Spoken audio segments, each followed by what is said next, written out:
what is the role that either the Patriot Act or the NSA surveillance program or any of those kinds of things where American authorities listen in on people, what role did that play in this investigation?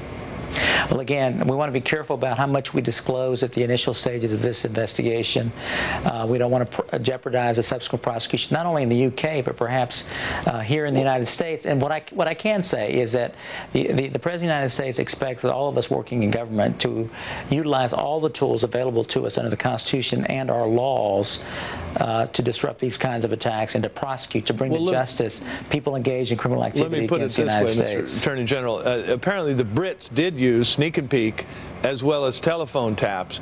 Does that illustrate, or should that illustrate to the American public, why those are necessary tools here? Well, we've got a very dangerous, very determined enemy, and they're very smart, and they're very wise in the ways that they communicate with each other.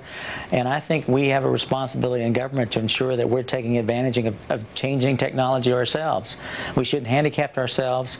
Obviously, we are bound by the Constitution and by our laws, but we should take advantage of the technologies that currently exist that allows us to engage in meaningful surveillance of the enemy, particularly during a time of war. UK authorities can go after people for just suspicion that they're terrorists. We can't do that, can we? Why is it so much easier for them, Judge? Because we have a written Constitution and they don't, John. How could this get in our way, Judge?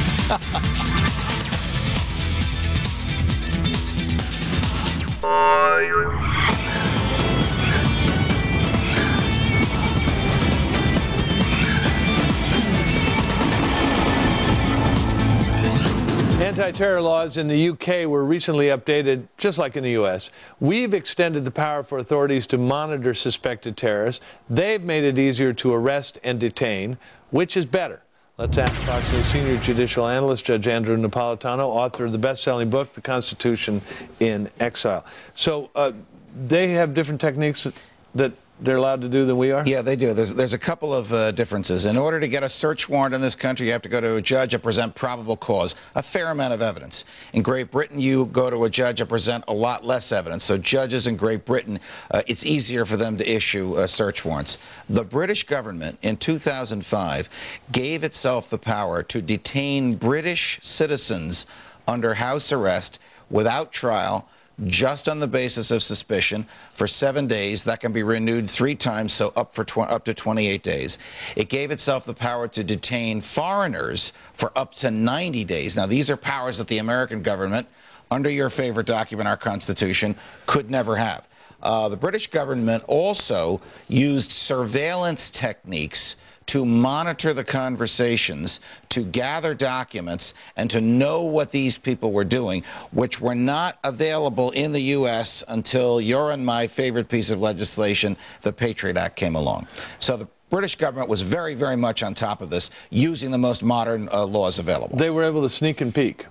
Yes, that is, they were able to get a warrant from a judge to go into the homes of these people when they weren't there, take what they were looking for, take pictures of what they wanted, plant bugs in the house, and leave without ever telling those people that they were there. They can do that for a 12-month period, as we can in the United States after the Patriot Act. That's what they did.